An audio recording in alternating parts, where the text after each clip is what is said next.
So Jamaica's Prime Minister, the Honorable Andrew Holness, addressed Jamaica on the preparation for Hurricane Beryl. Let's see what he has to say. CARICOM heads this morning, we were briefed on the destructive impact of the hurricane on our Eastern Caribbean sister islands. We expressed our solidarity and willingness to support, even as we make our own preparations. Jamaica must take this hurricane seriously. Early this morning, the Cabinet reviewed our plans to manage the threat of the hurricane, and a caucus of Parliament was also briefed on our state of readiness and provisions for emergency response. In this regard, the government has made a special allocation of $5 million per constituency to assist with emergency cases for food and building supplies through the Constituency Development Fund, the CDF. After careful review of the trajectory of the storm, the likely strength and impact, the potential threats emanating, and having been notified in writing by the Minister responsible for disaster preparedness and emergency management, I am now declaring the whole of Jamaica to be a disaster area in accordance with Section 26 of the Disaster Risk Management Act for the next 7 days. All Jamaica should note that following on this declaration, an island-wide curfew will be in effect between the hours of 6 a.m. and 6 p.m.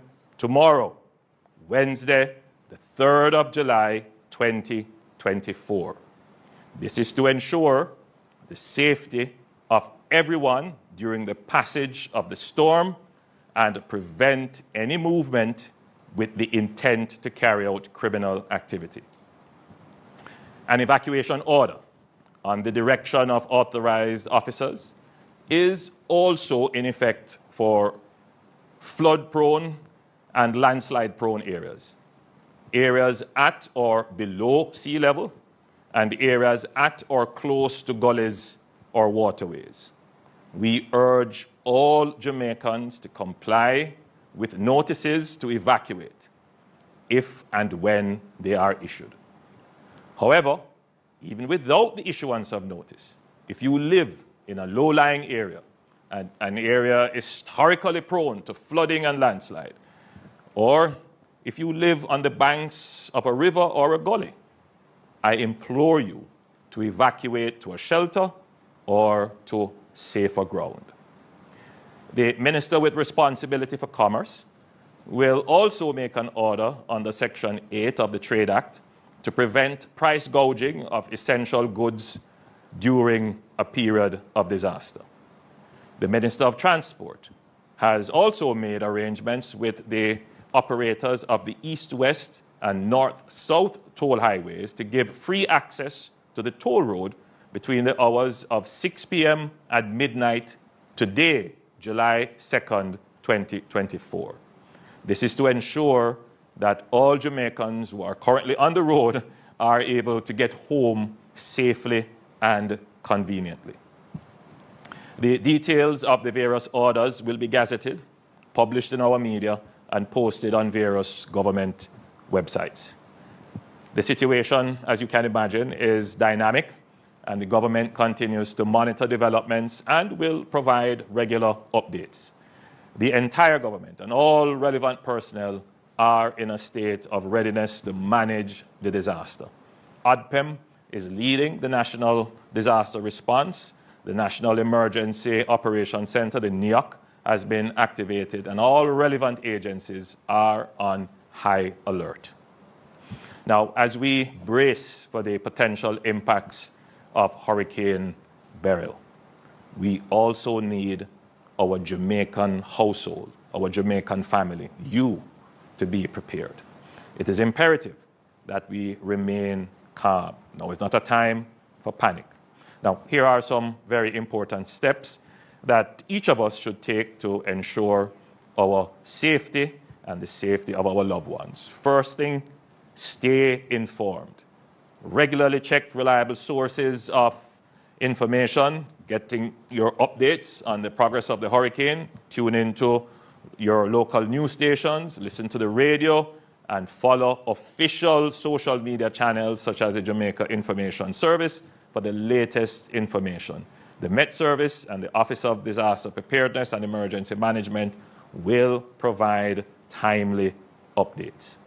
Second, create an emergency plan. Discuss with your family and loved ones what actions to take in the event of an emergency. Identify your strongest room in the house, your safe room, where you can take shelter during the storm. Ensure that everyone knows the location of emergency supplies, such as flashlights, batteries, and first aid kits. This can be a particularly fearful time for our children. Take some time to reassure and comfort them and explain to them what is happening. Third, stock up on essential items. By now, you should have your emergency supply kit with enough food. Okay, so that was Jamaica's Prime Minister, the Most Honorable Andrew Holness. And I would love to give the Prime Minister of Jamaica credit for, the address to the nation. Jamaica has been through quite a few hurricanes, and I must say that, we have learned from it. You can see that the Prime Minister is taking precaution based on everything that was learned from Hurricane Gilbert, Hurricane Ivan, and the other storms in between. So that is good to see. Like, I'm happy about the curfew. The curfew is very important, declaring Jamaica a disaster zone, because, as Jamaicans, we know what happened during a hurricane. For those of us who have experienced quite a few hurricanes, and we see the unfortunate looting and destruction of businesses, even while the hurricane is in full force. People are on the street trying to take disadvantage of, businesses, including small businesses. So that is very important. I'm happy to see that they'll be taking precaution to make sure that businesses are not looted. And the other point that the Prime Minister made about opening the toll road so that Jamaicans can get home, I think that is a very good gesture also, because as we know, the toll road in Jamaica is extremely expensive, and with Flat Bridge and some of the other, like Spanish Town Road, like just being flooded with like a simple rain, we know that there's a lot of places in Jamaica that's going to be impassable. So to open up the highway for free, even though there's a time restriction, I think that's a good gesture, that all Jamaicans can get home before this hurricane hit. So I think that was a good one. And also the community development fund, like adding more money to that fund to ensure that people are able to get supplies after the hurricane. That one was also a good one. So we are here. Jamaicans in the diaspora have always been active over the years. We saw the power of Jamaicans in the diaspora during COVID, when everything shut down, and Jamaicans in the diaspora stepped up, and even though people in the diaspora were struggling, were losing their jobs also, we saw remittance like skyrocketed.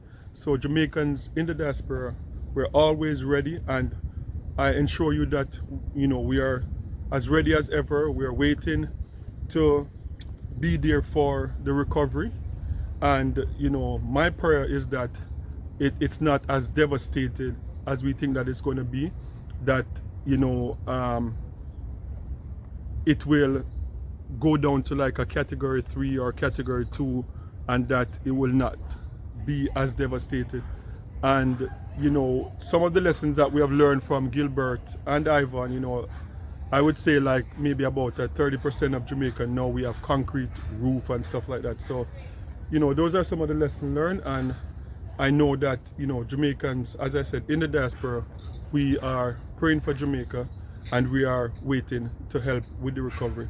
So guys, let me know, what do you think about the Prime Minister's address? I think it was a good address, and I look forward to see the recovery process. So please remember to like, share, and subscribe and I'll keep you guys up to date with whatever is going on. And remember, peace. I'm out.